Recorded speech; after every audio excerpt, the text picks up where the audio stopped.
अमित गर्ग जी, राधे राधे महाराज जी।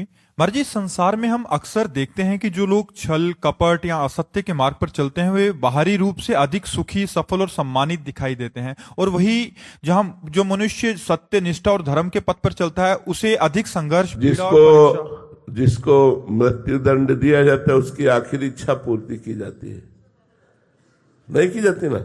इनकी आखिरी इच्छा पूर्ति हो रही है। ये जो पाप कर्म कर रहे हैं, ये जो धर्माचरण कर रहे हैं, इनके पुण्यों का नाश हो चुका है। कुछ पुण्य बचे हैं, वही आखिरी इच्छा पूर्ति हो जा रही है। इसके बाद सर्वनाश हो जाएगा, विनाश हो जाएगा। यहां न को कुल रोवन निहारा, राम विमुख असहाल तुम्हारा। मंदोदरी जी रावण को देख करके जब बिखरी खोपड़ियां और भुजाएं पड़ी हैं तो सोच रही है वही रावण है। जब चलता था तो पृथ्वी कांपती थी, चलत दशानन डोलत अवनी। भुजाओं को ठोक देता था तो लोक के लोक खाली हो जाते थे। आज वही रावण बंदरों के पैरों की ठोकर में उसकी खोपड़ियां फुटबॉल की तरह दौड़ रही मैदान में। तो कहा राम विमुख असहाल तुम्हारा, रहा न को कुल रोवनिहारा। तुम्हारी आखिरी इच्छा पूर्ति की जा रही है। जैसे मृत्यु का दंड देने वाले पूछा जाता तुम्हारी आखिरी इच्छा क्या है, बोले हमको ये खवा दो, ये दिखा दो। अब तो वो खवाया जा रहा है तो देखकर कुछ ये मतवालों के सुखी है। अब वो गड़ासे के नीचे जाने वाला है, अब उसका नाश होने वाला है। दीपक की तरह जलो, धर्म पूर्वक चलो तो कुल परंपरागत चलोगे। हाइलोजन की तरह जलोगे, फ्यूज हो जाओगे। अधर्माचरण करने वाला हाइलोजन की तरह प्रकाशित होता है, फ्यूज हो जाता है, क्योंकि उसके सुकृत नष्ट हो जाते हैं। इसलिए ये देखो मत कि वो पापाचरण करते हुए उन्नति को प्राप्त हो रहा है।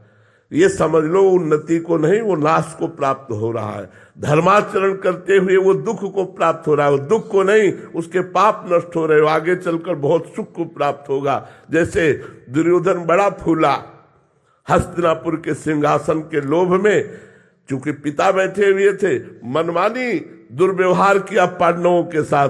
परिणाम क्या हुआ? हस्तिनापुर के चक्रवर्ती सम्राट पर महाराज युधिष्ठिर बैठे और एक भी भाई जीवित नहीं बचा, सब मारे गए।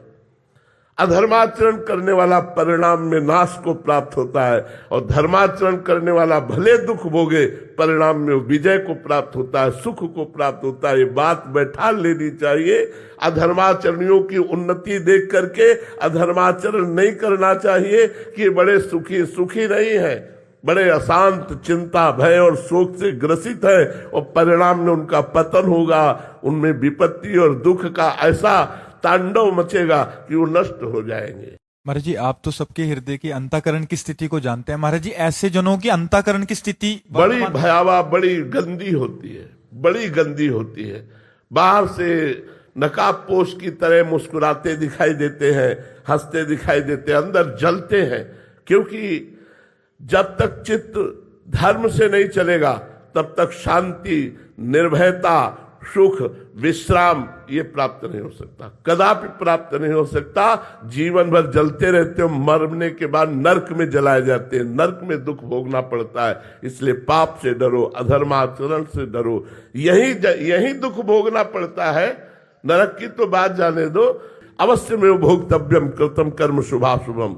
जो शुभ और अशुभ कर्म किए जाते हैं उनका भोग भोगा जाता है। इसलिए पापाचरण से डरो, पापाचरण मत करो। देखो, बचपन से भजन मार्ग में लगा हूं, किसी जन्म का पाप कर्म हमारे ऊपर लागू हुआ तो दोनों किडनी फेल हो गई।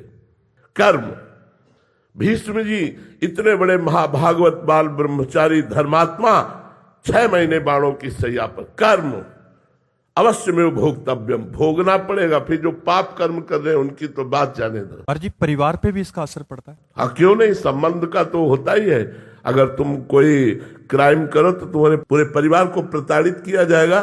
कहाँ है बताओ? यहां तक कि रिश्ते नातेदारों के घर भी छापा पड़ेगा, रिश्ते नातेदारों को भी प्रताड़ित किया जाएगा। संबंध का तो दंड मिलता ही है, या संबंध का पुरस्कार मिलता है। अच्छा कार्य करने वाला राजकीय कर्मचारी तो माता पिता रेल में फ्री, संबंध का ही तो उसको सुविधा मिल रही है, संबंध से ही उसे दुख और दुविधा मिलती है। जो पिता अधर्म आचरण कर रहा है तो बच्चे भी उसका भोगेंगे? बिल्कुल, बच्चा करेगा तो बाप को भी भोगना पड़ेगा।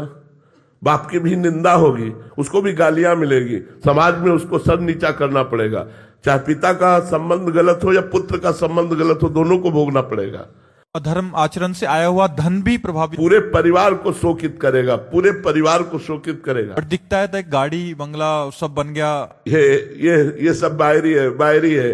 ये कुछ दिन के बाद बाहरी भी नहीं रहेगा और आंतरिक भी नहीं रहेगा। आंतरिक तो जलते ही रहते हैं, बाहरी है ये कुछ दिन के लिए है, कुछ दिन के लिए है।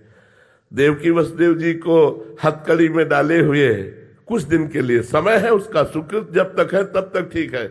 केस पकड़कर पूरी सभा में पटक पटक कर कंस को मारा, जो महाबली था।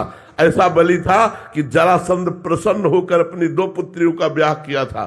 तो जब तक पुण्य है तब तक धर्मात्मा पुरुष को दुख दे लो और पाप कर लो, और जिस समय तुम्हारे पुण्य नष्ट होंगे, विध्वंस हो जाओगे, किसी कार्य में तुम सफल नहीं हो पाओगे। अभी तुम्हारे पुण्य इसलिए सफलता दिखाई दे रही है। जी पापाचरण वालों को तो समझ आया, बट ये जो धर्माचरण कर रहे हैं फिर भी दुखी हैं, इनका क्या रहस्य? पूर्व जन्म के जो पाप है, अब उनके पाप का जो क्रम लागू हुआ है वो नष्ट हो जाएंगे।